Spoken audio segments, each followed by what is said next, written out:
Hello and welcome to the Hoop Collective podcast. We talk about the NBA, which we're doing on Tuesday afternoon. Joining me from New York City, where later on he's going to go see the Knicks host the Celtics. Playoff preview? I don't know. Tim Bontemps.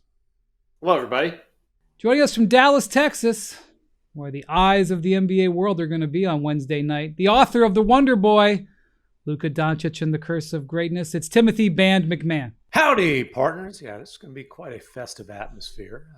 The old American Airlines Center. Surreal circus is what I'm anticipating. Should be fun. By the way, Jackson is out here this week in LA, and I took him to a spectacular dinner last night. 5-course steak dinner.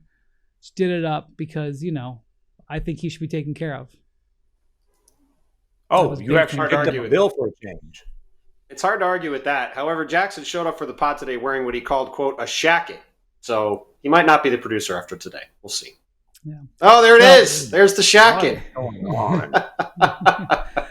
Well, actually, we went to a sports bar at 5 o'clock because we're both on East Coast time. We were hungry for dinner at 5, and by 6:15, it was ready for bed. All right, so we've been looking forward. This has been circled for a long time, MacMahon. The Luka return game. The Mavericks are, I guess, in better position than they could have been because Anthony Davis is back from injury. Derek Lively is back from injury. When they played in LA, Luka had a triple-double, but he was like 6 of 17. And other than a few barks down towards the Mavericks bench in the first quarter, it wasn't super emotional. I don't think the crowd's going to let him be anything but super emotional in this game. Yeah, and in LA, I thought it was going to be like a full-blown Luka Wrath type of performance. And you saw a glimpse of that. There was that timeout in the first quarter. He came out hot. He hit a three, stared down the bench, snarled, barked. And I was like, oh, here we go. And that was kind of that.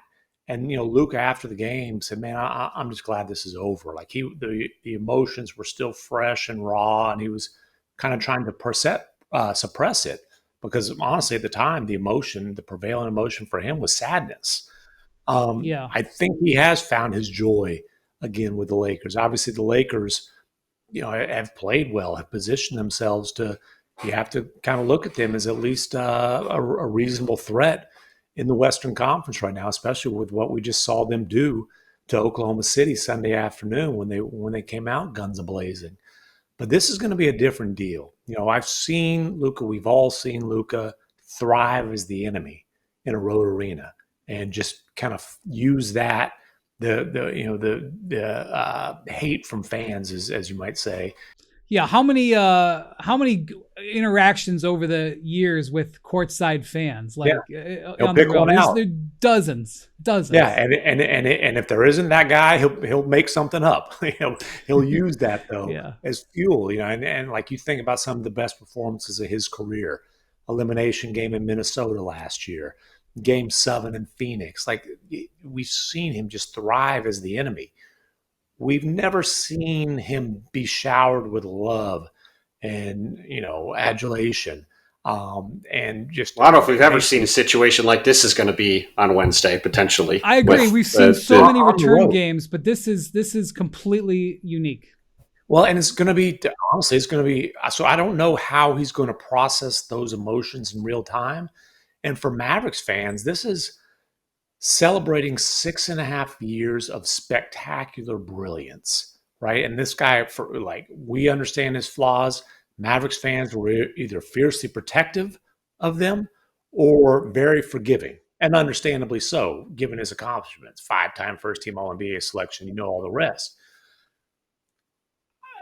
Celebrating 6.5 years of brilliance and then mourning that it wasn't a hell of a lot longer than that, much, much more than that. So this is going to be I think a emotionally draining experience for the people in the stands. And, you're going to see thousands of Luka jerseys. There will be a bunch of Mavericks ones. There will be a bunch of Slovenian ones, and there will be a bunch of Lakers ones. And I would say a sellout crowd, which has not been the norm since the trade. And everybody in the arena almost is going to be wanting to see Luka score 50, 60, 70 points. The people on the Mavericks bench, on the Mavericks, Mavericks uniforms will not be trying to see that. And like in LA, I assume the Mavericks are going to throw a whole bunch of double teams at them and basically say, hey, if you can beat doubles all night, you can put up big numbers, but we're going to make you give the ball up if we can. Yeah. So when there was Laker games there in the past, how strong was the Lakers contingent? How there's always that way on the road, but how big was it usually? Yeah, I would say, there's always 20, 30% of the crowd was Lakers fans, which honestly is probably on the low end for them. I agree. In arenas around the league. Like, there's a lot of Lakers games that feel almost like March Madness neutral court type of games. And it's Lakers and it's Warriors, right? And so, you're definitely going to have your normal contingent of just hardcore Lakers fans. But those will be outnumbered by Luka fans. And then honestly, dude, there are a lot of long-time, hardcore, diehard Mavericks fans that are questioning their loyalty to the franchise and that are kind of trying to figure out, are we more Mavericks fans now or are we more Luka fans now? And loyalty is such a big part of obviously every fan base's experience, but especially the Mavericks with Dirk and Luka being the guy who took the torch from him, and the statue outside the arena that sums up Dirk's legendary career and record-breaking 21-year run with 21 letters. Loyalty never fades away. That was kind of the motto of the franchise until just before midnight, February 1st, midnight Central Time in Dallas, when loyalty was not a big part of the equation in making this trade, to say the least. Also, this game does have some meaning. So the Lakers have not clinched home court yet in the first round. No, it's got a ton of meaning. And the Mavericks are still trying to secure number 9. And I mean, that's a sad statement if you're a Mavericks fan, but if you want to do something in the play-in, you need to win the first game and you'd rather play it at home. So, whatever their postseason aspirations are, the Mavericks need to win the game. Well, and so do the Lakers. I mean, the Lakers have to too. I mean, they got a huge win, as MacMahon referenced, that game on Sunday, one of their best performances of the season, obviously, dominated in that game against the Thunder. They have the Thunder again Tuesday night. We're not going to talk about any games Tuesday night other than to say that it certainly seems like a lot of the guys on the Lakers are not going to be playing in this game on Tuesday night in order to be ready for this Dallas game on Wednesday. And I think the main reason the Lakers are doing that is they're currently 2 games up in the loss column on the next 5 teams behind them and sitting in third. So they can get more. Well, from the Lakers fourth to eighth, all the teams are tied with 32 wins or losses. The Lakers have the greatest tiebreaker profile that I can ever remember in a race like this. They literally own the tiebreaker individually on every one of those teams. So if they tied with any of them, they own it. It's crazy. And so therefore, because what you do is if you have 3 or 4 teams tied, it goes to record amongst them. They own the tiebreaker on all those groups, because even if I think against Memphis, for example, they went 2-2, but because they're the Pacific Division leader, which divisions don't matter in anything. I'm not even sure the average NBA fan could tell you the divisions. Maybe they could get the Pacific Division. I mean, name the teams. But because they're the Pacific Division leader, they actually have a better record in their division than the Thunder do in their division. The Lakers are under 500 against the East. They're 34-14 against the West. So all they really have to do, the upshot of all this is what they have to do is win one of these 2 games. And so they obviously got one in Oklahoma City. They're probably not winning a second game in Oklahoma City just anyway, because usually in a baseball series, you struggle to win both games. So it makes sense to save up and be ready for this Mavs game. But if they lose this Mavs game, then all of a sudden you've got Houston on Friday, and their situation could get pretty dicey. So this is a really important game for them. Listen, you're nerding out on tiebreakers. Okay. I'm not nerding out on tiebreakers. The Lakers need to win the game. It's not just a Luka return. So it's going to be interesting to see how they handle it, because if if it does become an emotional game and they lose it, it has more ramifications than just, well, Luka didn't win his game back in Dallas. Like, it could really have a big part in where they land in the playoffs in a week. That's all. It's got extra meaning beyond that. I understand that. I understand the playoff seeding ramifications. It's still possible they could slip into play. I get all that. Nobody is going to be thinking about that walking onto the floor. What they want to make sure happens is that Luka, this guy that they're wrapping their arms around, this guy is going to be the face of their franchise, along with LeBron for a little bit, and then they hope for years to come after that. This guy who was stabbed in the back by the Mavericks and then publicly shamed on his way out the door, they want to make sure that he doesn't walk out of the arena that night a loser. They want to make sure that Luka can stick it to the Mavericks. And in doing so, great. It helps their playoff positioning. But they're not looking at the standings and say, well, I think you're both right. I know that's not fun. I'm not making that face. I'm not making that face because of that. Our colleague, John Sharani, just reported that Michael Malone just got fired. So that's why I was making that face. Not at MacMahon's point.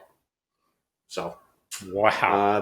That's an interesting sequence of events that I was not expecting this afternoon. I am stunned. I'm a lot more stunned by this than Taylor Jenkins getting fired. Put it that way. Yeah. This is a championship coach who was fired a little more than a week before the playoffs start. That's interesting. I am stunned.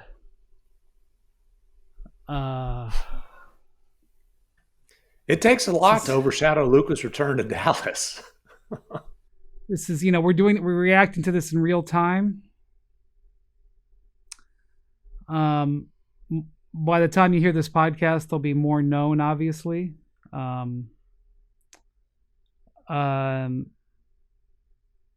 know that, one thing that we've known for a long time is that Michael Malone has routinely, it's been a give and take, back and forth, quarreling about playing young players versus playing veterans. Malone wants to play veterans. He always wants to acquire more veterans. He doesn't like that the Nuggets lean into young players. He doesn't like that Calvin Booth, the general manager, who, by the way, his contract is expiring at the end of this season. This is not something that we've talked about much, but Calvin Booth, to my knowledge at this moment, and again, more information will become known, but it's my knowledge at this moment, Calvin Booth has not extended his contract. So Calvin Booth's future is in question. So it's stunning. The Nuggets are in a very challenging moment here to salvage this season with a 4-game losing streak, with Jamal Murray in his health in some jeopardy. They've lost leverage in the standings. Right now, they're de facto 7th. Coming into the games tonight, there's 4 games amongst the tied teams tonight. Well, and Michael Malone just said the other day, I think on Sunday before their game with the Pacers, which they lost, that the hope is that they'll get Murray back for the playoffs with this hamstring injury, but that it wasn't them just being cautious with him and that he's really dealing with something. And that's obviously a big concern. We talked a lot about the Taylor Jenkins move and why there was reasons to understand why that happened. I was just texting with people yesterday. I still, even after this losing streak, I still would have picked Denver second of all these teams in the West I agree. To win the title. And I was not really all that concerned about – not concerned. I wasn't really that worried about them having a hiccup in the standings. I was worried about Jamal's health and whether he was going to be right. But I did not see this coming. But I will say this is, I think, a sign of things to come from the standpoint that if you look at where just the Western Conference is, right? We just talked about it before, there's 8 teams that are all going to think they can win multiple rounds in the playoffs. They all can't win multiple rounds in the playoffs. They all can't host a round in the playoffs. So there's going to be a lot of disappointed teams. And when there are disappointed teams, that goes for both conferences. I'm going to be at Knicks Celtics tonight. Knicks made a bunch of trades this summer. They're certainly believe they can make a deeper run. They might have to play Boston in the second round. The first 3 games this season have been routes in Boston's favor. We'll see what happens in the playoffs there. There are a lot of teams across the league that are going to be feeling disappointed over the next couple months, which is going to lead to changes down the road, whether it's players, coaches, whatever. I agree with you, but this is firing him before the disappointment. I just think it's got a chance to be a very chaotic couple of months from a transaction standpoint on a lot of fronts. That's all. But typically that chaos hits once teams are eliminated. And this is twice now that we've seen coaches, and this is a coach who won a championship a couple of years ago, fired before. Now, this one is bizarre. Is he the third again, we're all reacting to this in real time. Is he the third longest tenured coach in the league behind Spoelstra and Popovich? I think that might be right. Has to be. I'll double check it. Quick look at the math, but he's been there for 10 years. There's nobody else Popovich that's been there. I am in that order. very curious to hear the explanation of why this was a decision that was made right now. Right now? Fourth longest. They're saying. Oh, behind Kerr, of course. Yeah. Oh, Steve Kerr. There's a little bit more news, just so you know. Our colleague Shams Charania has reported that Calvin Booth has also been fired.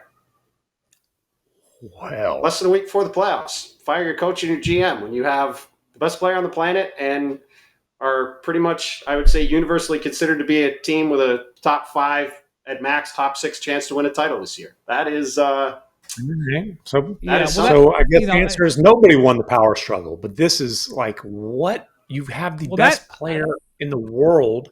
And the playoffs start in days. What are you doing right now?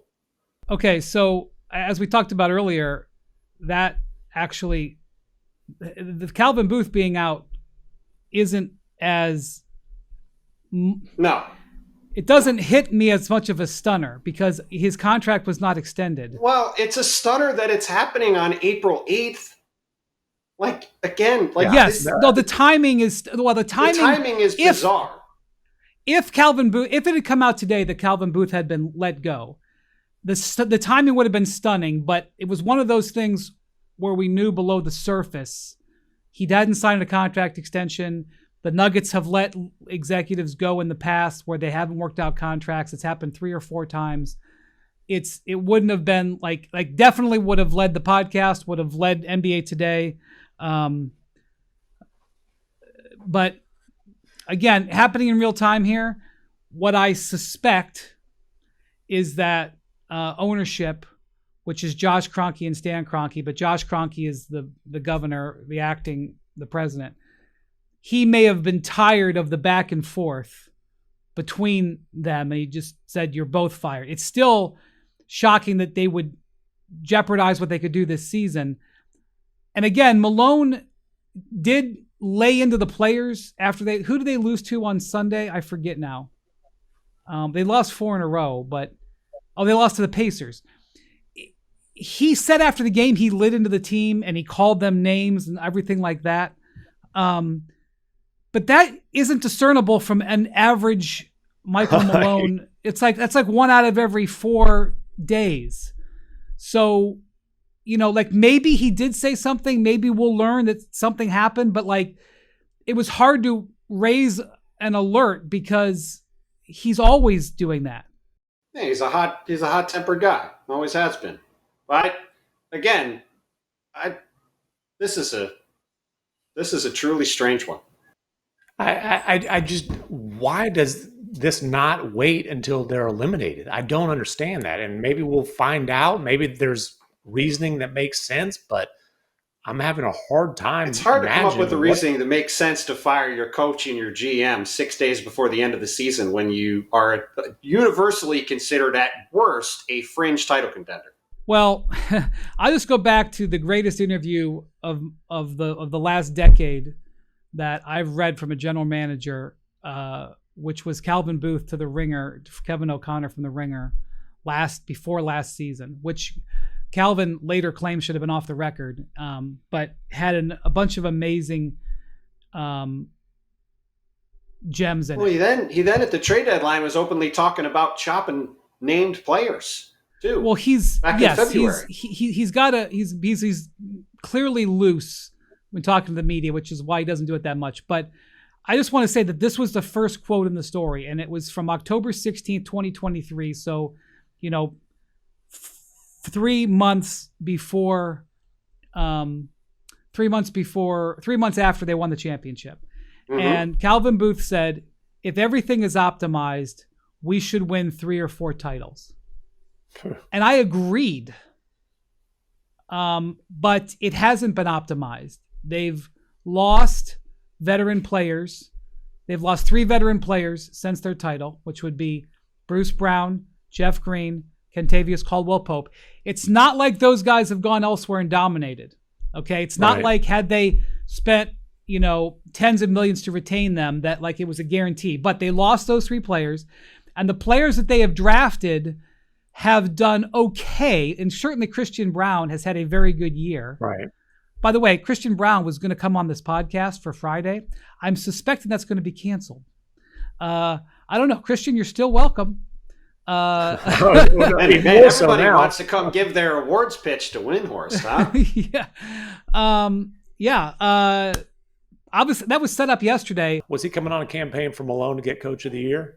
I'd assume for Most Improved, which he might get a vote from me for. But man, that's well. The reason I'm saying that is that this was being lined up with me yesterday, so it wasn't like that there was a feel within the organization yesterday that this was going to be coming. Yesterday being Monday and the time frame we're doing. I'm also going to say this. I've known Michael Malone for 20 years. I have him in my phone as Mike Malone because that's what I knew. He was Mike, and now he's Michael. And I had a long conversation with him earlier this season about the state of things, and it was off the record. I will say now, but he was talking about how it's been amazing to be the head coach of this team for so long and be able to have. He always calls him Nikola. He never calls him Jokic. Everybody says Jokic or the Joker. Yes, he always calls says him Nikola every time. And he just said what an incredible privilege it's been to have Nikola, because not only has Nikola been wonderful for the Nuggets, but he's been wonderful for him, that he's enabled them to get multiple contract extensions, that he's enabled him to get a ring, and that he's enabled him to stay and coach and live in Denver while his daughters got through high school. So I think his one daughter is finishing high school this year, and like how a wonderful gift it is that they've been able, because of Nikola, been able to make Denver their home. And the reason I say that story is because he recognized, he's the son of a former NBA head coach who coached in the league for 40 years, the late great Brendan Malone. He knows that this is not reality, that coaches typically don't get 6, 7, 8 years in a place. So saving all that, like he knew in a way he had already incredibly beat the odds. And so I suspect when he does speak about this, which who knows that long when that'll be, that it'll be an absolute appreciation for Nikola Jokic. But that's neither here nor there. What's more important is what the Nuggets going to do in the wake of this. And they have a game Wednesday night in Sacramento, and I don't know how that's going to go. Well, and typically winning a title buys a head coach more than a couple more seasons on that particular bench. The Taylor Jenkins thing, we all knew he was getting fired at the end of the year. We all knew he'd been undercut. You knew there was friction between Malone and Booth. Somebody needs to explain why this made sense right now. And honestly, forget explaining it publicly. I would think somebody needs to explain this to Nikola Jokic. Yeah, it's worth pointing out because we're obviously we're doing this in real time. But Michael Malone is a big part of why Nikola Jokic is the player he is. Like if you go back 10 years, it's easy to look at him now as an inner circle Hall of Famer, right? But back 10 years ago when he started playing, they had Jusuf Nurkic, who was a first-round draft pick at the same position. And halfway through Jokic's rookie year, Malone was like, yeah, we're starting this dude. This dude's better. And it was a pretty big deal at the time. And obviously he's been vindicated for seeing that in Jokic over time, and it's been obviously an incredible partnership. And it is going to be fascinating, to your point, big man, to hear what the reasoning is for why this happened now. I mean, the only thing I can think of, I probably shouldn't even speculate, is, if the front office decided the coach needed to be fired and ownership said, okay, then you can go too. I don't know what else it could be, but it's just really crazy to do this today. And, David Adelman, son of the great Rick Adelman, is going to be the interim head coach.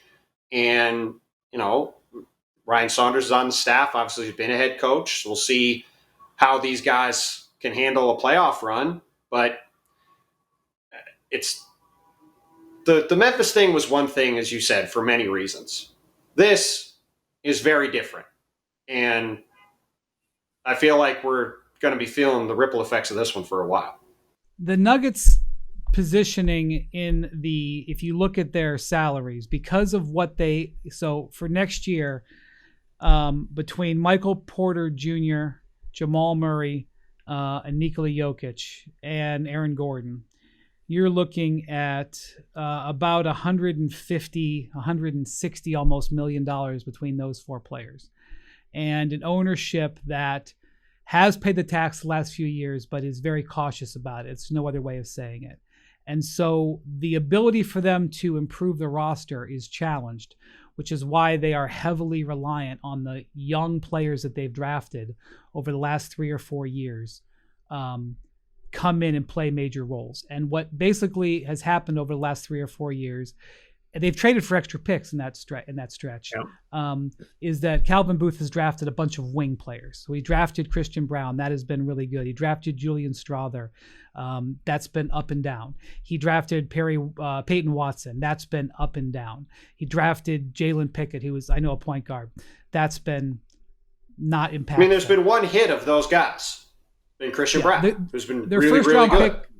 Their first round pick this year is their first round pick this year, Deron Holmes, tore his Achilles last summer. He's a power forward. He hasn't been able to play. I don't think they were counting on him to give major minutes. So as a result, Malone has at times not wanted to play those guys. And he's wanted to play Russell Westbrook, for example, or he's played his front guys more. Zeke Najee's another guy who they drafted and they gave a contract extension that Malone didn't want to play. Right, but that was 5 years ago. But that was a point of contention between coaching and front office. Just going behind the scenes here, I just had to pause to take a call from someone very close to Michael Malone, and he just made the point that it was a disrespectful move because Michael Malone won him a championship and was the winningest coach in franchise history. This guy didn't say it, but Michael Malone might be on his way to a Hall of Fame coaching career. I mean, it's hard for NBA coaches to get in the Hall of Fame just because of how the Hall of Fame is set up. But he's had an unbelievable run there, and I can't disagree at all. It's very crazy that this happened today with this team in the situation that it's in, and that he's not going to get a chance to coach this team through the playoffs when, like I said, I thought they were the second best team in the West and had a shot to get back to the finals and win again. Just stunning. Perhaps Michael Malone's feelings will be soothed by the statement released by the Nuggets from Josh Kroenke, the vice chairman of Kroenke Sports Entertainment. It starts with, "It is with no pleasure that we announce that we have relieved Michael Malone of his head coaching duties effectively immediately." Later on, it says the decision was not made lightly and was evaluated very carefully. It also says, while the timing of this decision is unfortunate, mentions there's no amount of gratitude that we can properly convey to his contributions since he joined our franchise in 2015. And it is with our utmost respect that we would like to thank Coach Malone for the most successful decade in Nuggets history, setting the all-time wins record, and helping deliver Denver our first championship. So it was with the utmost respect, just to clarify. Well, there's no good way to fire a coach. I mean, there's nothing you can say in the statement that's going to make any feel better. But it's more about a good way. not to fire a championship coach with. There's no good way to fire a coach. It doesn't exist. Well, how about this? How about this headline? How about this headline? Denver Nuggets relieve head coach Michael Malone of duties, semicolon, will not extend Calvin Booth. That is an all-time headline on Nuggets.com. Well, yeah, so that's one of those things where, we didn't fire him, we just didn't renew his contract. Like, whatever. But also you're doing this on April 8th. It's unbelievable. When are they starting the GM search today? Well, I think the MGM search, I think the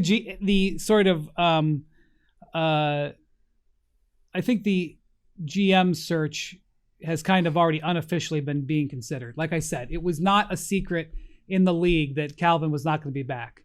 Yeah, but look, that is again that. But again, you know what though? Let me take that back.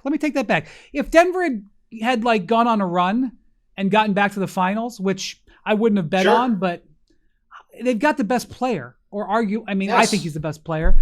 Yeah. You couldn't have fired the GM after that. So you know what? I'm going to walk back my own statement there. No, it still doesn't make sense. It still doesn't make sense to do it now with the GM. What I don't see anywhere in this statement is any sort of reasonable explanation for why the decision was made, and especially why it was made now. The closest that it comes to it says, we do it only with the intention of giving our group the best chance of competing for the 2025 NBA championship and blah, blah, blah. But it is a necessary step to allow us to compete at the highest level right now. Yeah. Well, and that implies that they didn't think they could compete at the highest level with Michael Malone as their head coach, which you're hearing the players put surprising. On. You hear that every time a coach is fired. I don't know, man. This one, I don't get it. By the way, Bontemps, you don't even know you don't know who the coach of the Nuggets is. How about I that? know who the coach of the Nugget is, and the next time I see him, I'll shake his hand and say hello to him and tell him he's done an unbelievable job, and I'm pretty sure he'll say hello to him back. Yeah, he did do an unbelievable job. He did do an unbelievable job. It's I mean, he's at an incredible run there, and can I just say it's really wild. Not for nothing, and again, aggregation can leap all over me here. You got to realize we heard this like 20 minutes ago. Mm-hmm. They got to be real careful here because they got a superstar in his prime. And I know that he has never done anything but show total focus on winning the next game. But you're messing with Jokic's bleep here. So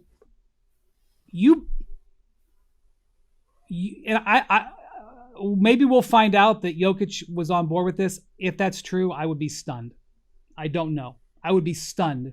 Jokic is not a guy who hangs out with ownership. He doesn't. The owners don't consult. He hangs out with the host. He hangs out with the ownership of his horses that he. That's right. Maintains. I'm just saying. That's what he's interested in. They are bleeping with Jokic's bleep. With his prime. And they better not screw this up because people always thought, well, I'm not even going to get into that. I'm not going to say anything. I'm just going to say. What I'm going to say is this. Yeah. You're talking about an all-time great player. And I don't feel like having the debate, is he top 10, whatever. He's in that type of conversation. And when you have a guy like that, if he wins a championship, at the end of the career, it's you only won one championship with him. And frankly, it's like the Mavericks with Dirk. They won a championship with him. And man, that parade was awesome, but they only won one. And Dirk had unflinching, blind loyalty to the franchise. Maybe Joker is cut from that exact same cloth, but I don't think anybody in the league or the world would blame Joker if he looks around this summer and thinks, do I want to spend the rest of my prime in Denver, considering the circumstances? They've got some big, big decisions that they have put themselves on the clock to make right now. Yeah, they got to hire a coach and they got to hire a GM. They got to do that at minimum. Yeah, and then that GM better get to work on,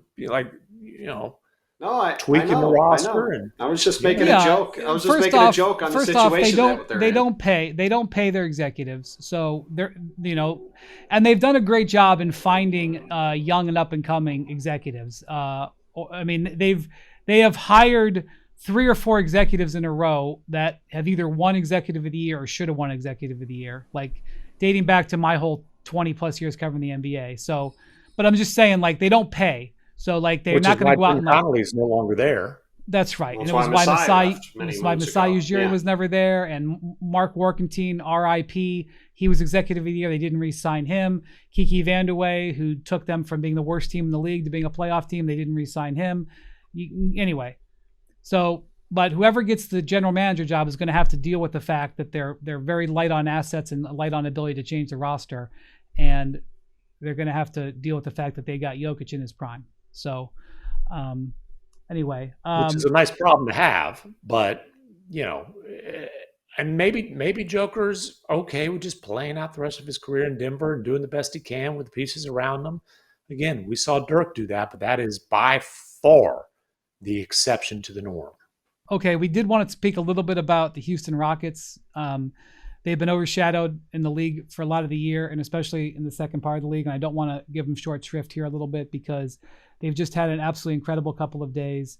They're in an just tremendous position of being the 2 seed in the Western Conference, which they're almost certainly going to lock up. They've done it with great defense. They've done it despite some injuries to key players throughout the process. It's not like they've had a season where they've been healthy and nobody else has. They've had some key players go down for stretches, and they've been able to do it. Ime Udoka, we talked about him the other day as a Coach of the Year candidate. They're sort of the that's Michael Malone. He's ready to go party.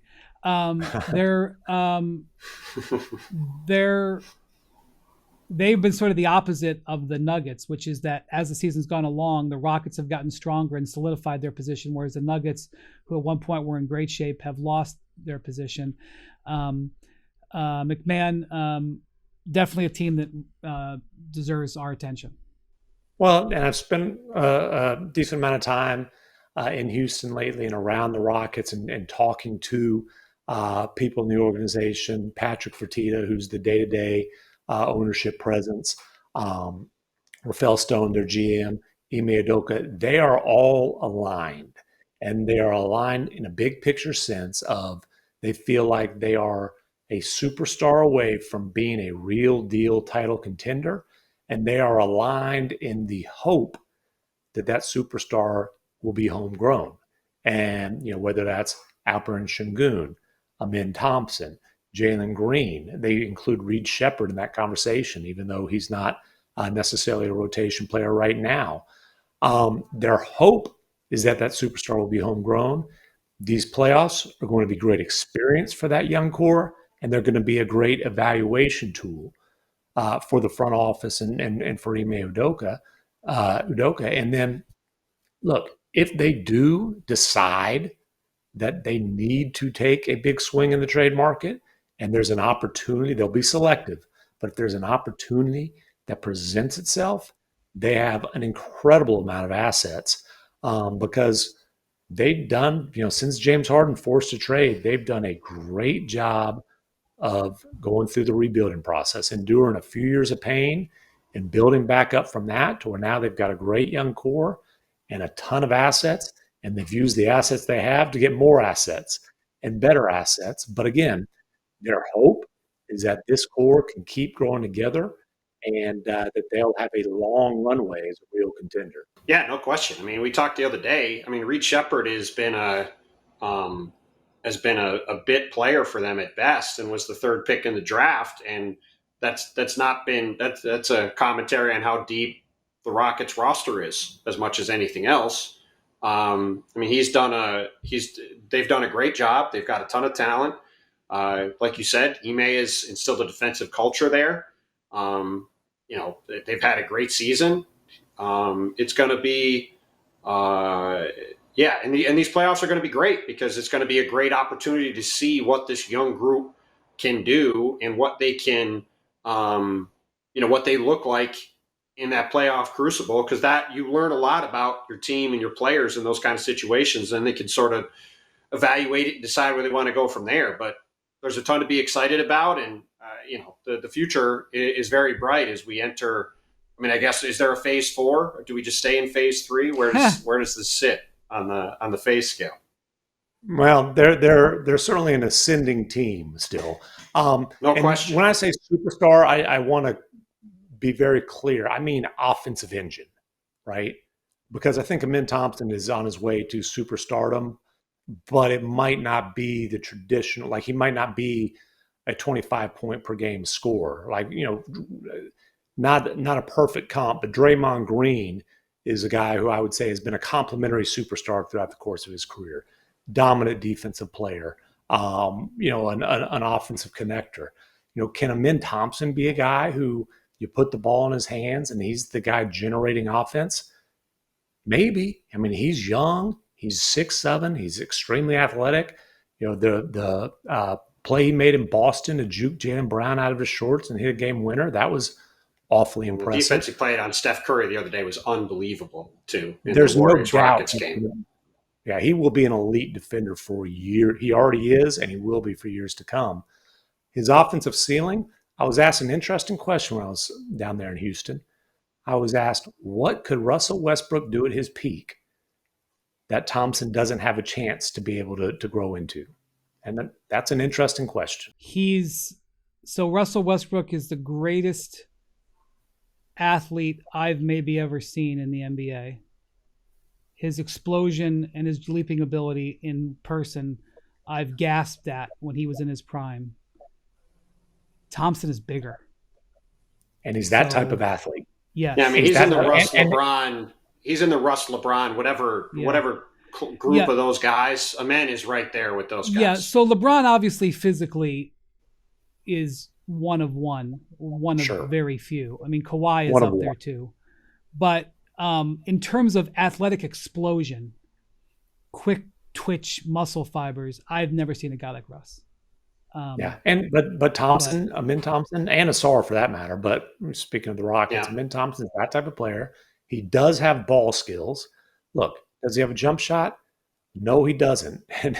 But frankly, Russ never had a consistent jumper either. Hey, now, if LeBron didn't have a jump shot for 6 or 7 years. Right, and if he's going to be the ball in hand guy, you probably need to surround him with as much shooting as possible.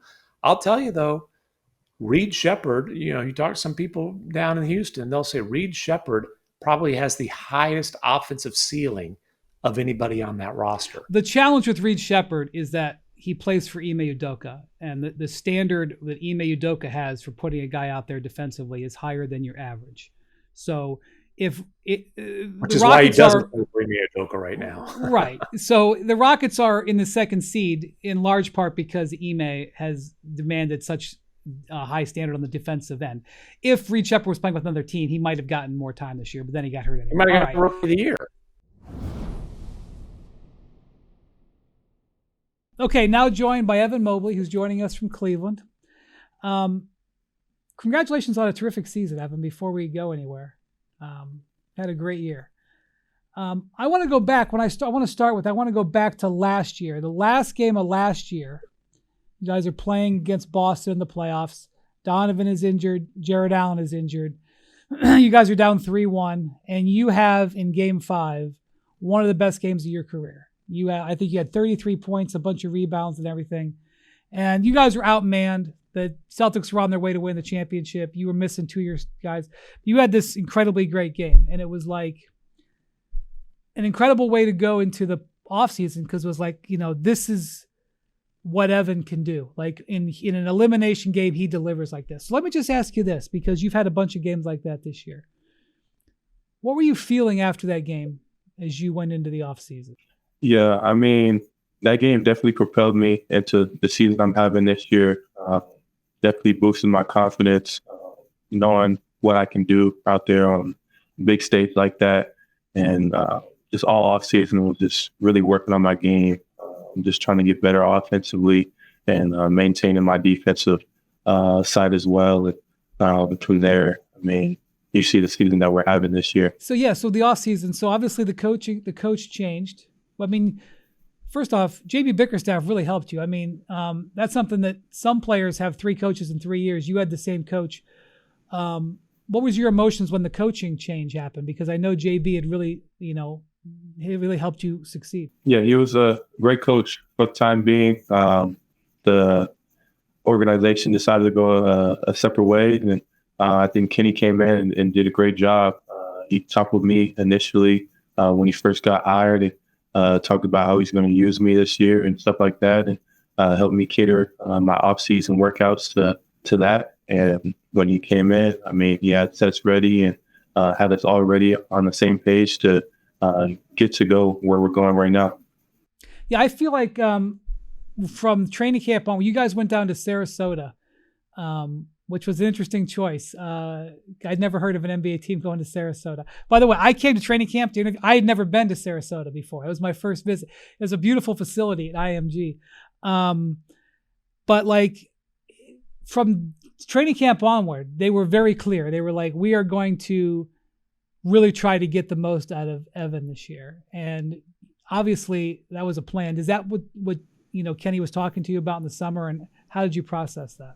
Yeah, he was talking to me about that all summer from the point of training camp. I mean, training camp was great. Felt like everyone was competing at a high level. We're getting our sets in, figuring out how we're going to play with me and Jay being 2 bigs in the game. And from there, I mean, we figured it out, and the sky's was the limit. So. Yeah, let me ask you about that, because you signed your big contract last summer. Congratulations, by the way. I know it's been a while, but you should never forget. Appreciate it. You got a great contract.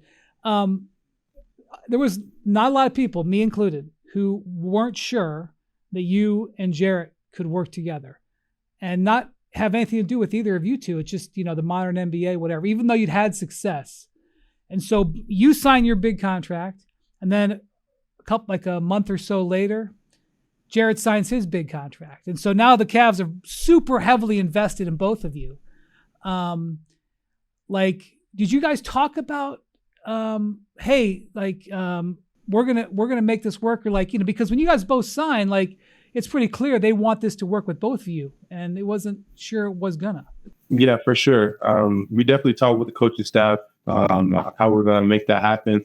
I think this year the biggest change was me being able to shoot the 3 ball, adding that to my game, shooting it at a pretty high rate right now, really helped space the floor. So me and him are not necessarily just all in the paint, and the defense can just collapse. So me expanding my game, I feel like helped both of us play on the court at the same time a lot more.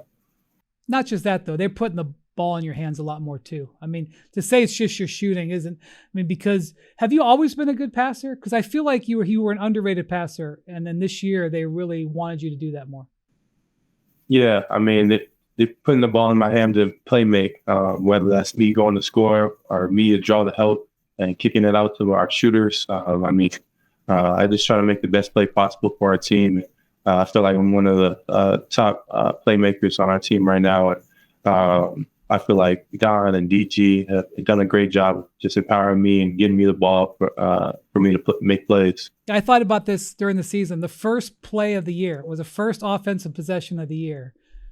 They ran a play to give you the ball and let you go to work. I always thought that was like a symbol, like this is the way we want it to go. I don't know if Kenny said that to you, but I just remember from the first night, I was like, okay, this is going to be the way Evan's going to play this year. Yeah, I just try to set the tone my first game this year, and let the league know that it's going to be a different year this year, and just try to be as aggressive as possible. So, I mean, first play, they ran it to me, and I just try to do what I've been practicing all summer. Now, you're the son of a coach. Your dad was your primary coach growing up, and he raised 2 NBA players. So he's got to be pretty proud of that. Do you still work a lot with your dad in the off season? Yeah, me and him are really close. Even during the season, he loves to give his 2 cents on what he sees and all of that. So we have a great relationship, and just growing up with a dad that really knew the game, I feel like helped me a lot, and helped me just understand the game and be able to adjust to the NBA game pretty fast. How does that work? The 2 cents. How do you receive those 2 cents? Is he like on the phone with you, or what does he do? on the phone or whenever we have convos in person, I mean, you just throw in little comments like, oh, you could shut that here, do this here, just a little 2 cents here and there. And but right now he's not my coach anymore, so he tried to slack off a little bit, but he has to throw in his little comments. So do you think you're a good defensive player because you were raised by a coach? I mean, where did that come from? Because, so you're tall. Okay, there's a lot of tall guys, but not all tall guys like to play defense. Yeah, I mean, honestly, I just had a natural knack for it growing up most of my life. I think my biggest attribute is being this tall, having this long of a wingspan, 7'4" wingspan, and my agility, being able to move like a guard. I mean, and in the race right now, I don't see anyone really having that capability to do that. So I feel like me personally that like not many people can make plays as well as I could make defensive plays just off of the attributes that I have. Yeah, well, that's one of the things that, the Cavs build in their defense. They put you on an island all the time with small guys. Whether you like it or not, that's you get that assignment. When you are preparing for a game, well, how do you prepare for an opponent defensively, especially? Usually, just watch film before the game, see their tendencies. That's the main thing. A lot of big guys have certain tendencies. A lot of guards have certain tendencies. Figure out who I'm going to be matched up on most of the game. Sometimes we switch a lot, sometimes we don't. So figure out what the game plan is, and then from there, cater my game to the game plan. I kind of feel like that's one of the things that maybe the general fan doesn't understand is how much thinking you have to do as the back line of a defense, especially when you have certain guys that you're going to switch against and certain guys that you're not. I feel like the average fan doesn't understand how complex NBA defense is. Yeah, it's very complex, and how we run our defense is kind of catered for me and JA, our two bigs, to funnel a lot of the traffic to us. So we have to be there at all moments on our P's and Q's at all moments, and a lot of times I'm in the back line, like you said, and I got to read and see if he's going to come. If he doesn't come, I got to get back to my man. If he does come, I got to rotate over. And it's a lot of just communication and talking to figure out what's best for the situation. You block a lot of shots, but you don't foul a lot. Your foul to block shot ratio is one of the best in the league. What does that come from? Yeah, I think I'm top 5 in blocks right now, and only foul 2 times the game. So it's you're 1.5 or something. Almost 2 blocks a game and 2 fouls a game. So basically it's about the same amount of fouls to blocks. Plus obviously you're challenging shots where you're not getting a block, but it kind of works like a block. Yeah. I mean, I feel like I always just had a knack for blocks and being in the right spot at the right time. Whenever a defender is in front of me, I just try to stay down, be second, leap the floor. And from there, my length and size, like I was talking about earlier, usually deters them, even if I don't get the block. So it might not show up on the stat sheet as a block, but definitely deterring them from even shooting it sometimes. I think for a guy who's an all-star and a max player, I feel like I don't know you that well, but I feel like you're a relatively humble guy. So it's not really in your nature to say, I'm defensive player of the year. Whereas there's other guys out there going, I'm defensive player of the year. But obviously your body of work speaks for itself. It's kind of awkward to say vote for me, but that's kind of where we're at now. Your team is 60 something wins and you've been great. Is it a little bit strange to say, hey, please respect my game? Yeah, I mean, it definitely is. I like to let my job on the court really talk. I'm not really too much of a talkative guy, but I mean, I think I definitely deserve this award just based on what we've been talking about this whole entire interview. And my defensive prowess, I feel like it's top tier from what I put out this whole season. And I'm going to keep doing that. And I really can't wait for the playoffs to up it even more. Does it bother you that you didn't win Rookie of the Year? You were like, you had such a brilliant rookie year, and then at the end, it's nothing against Scotty Barnes, obviously, but they like had a push at the end and made the playoffs, I think, and you guys didn't. And like, first off, does it bother you that you didn't win? I mean, I felt you should have. I mean, yeah, I definitely wanted to win that award. Try not to let it bother me too much, but definitely use it as motivation coming into the following years and just try to get better from it. And now we're on to new, better things, and hopefully I can get this one. Yeah, because like you kind of got penalized because your team wasn't better. It wasn't like you. That's why I remember it. Maybe I remember it as, that he was like neck and neck. You were ahead most of the year, and then the Raptors had a better season, so like he got and now you're the number 1 seed. In theory, you should benefit from that. I don't know if that's going to work out the way, but I mean, if it was fair, that's the way it would work out, right? Yeah, I'm on the opposite side this time, and but I don't know. We'll see how it works out, but hopefully it works out in my favor. So look, it'd be crazy not to mention this. If you win Defensive Player of the Year or you make All-NBA, which you have a strong case for both, it's like a $45 million bonus. Now, look, I am not going to sit here and say that I am accusing you of thinking about money all the time. Having said that, $45 million, I mean, you're already guaranteed a beautiful number, but it is a huge, huge thing. And like, obviously the Defensive Player of the Year, I mean, that carries with you for the rest of your life and everything, but like, nobody would blame you if you said, hey, I think I'd like to get to 45 million. Like, I don't think anybody will blame you. Like, have you thought about that at all? Yeah, I mean, it's definitely been a thought through my head for sure.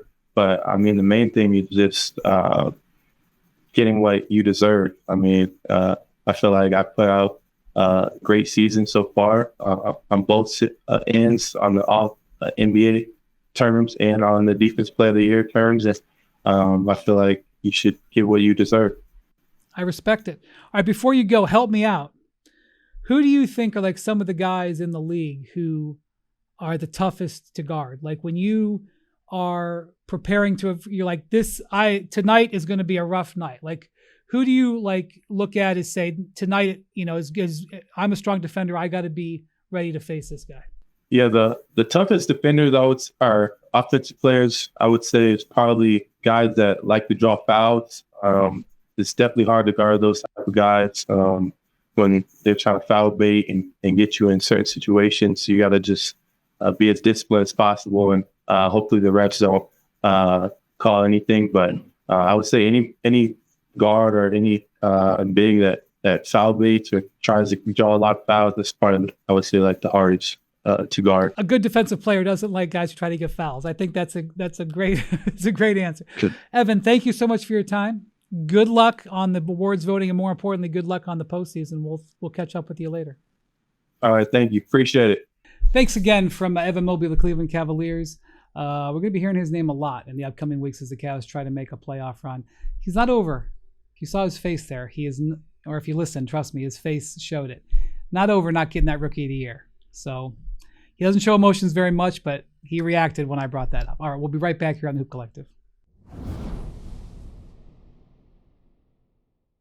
All right, welcome back to Hoop Collective. It's been a memorable show with MacMahon and Bontemps. There's a few podcasts that I watched that were Laker fan podcasts, where they were recording, because it was after a game with the Knicks, where they were recording right when they found out about the when the Luka trade happened. Yeah. And it was hilarious because they thought Shams got hacked, and watching it, listening to it, like with the knowledge of what was happening, it was really cool to watch.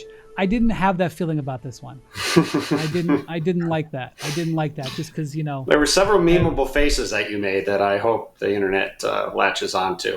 Apparently I wasn't watching you. I was watching the camera when you saw, but I'm going to have to go back and look and see. Apparently the producers, Rafa and Jackson, said your face was interesting. So I had a good face going.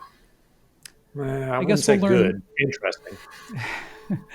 I guess we'll learn more about this in the coming hours. Thank you for watching, listening to Hoop Collective. Thank you for putting up with us, dealing with this in real time, and understanding that it happened on Tuesday afternoon / morning out here in LA. Thank you to Jackson and Rafa. Thank you to MacMahon and Bontemps. We'll talk to you later this week. Adios, amigos. And thank you to Evan Mobley. Okay, now do it again. Adios, amigos. And that includes Michael Malone and Calvin Booth.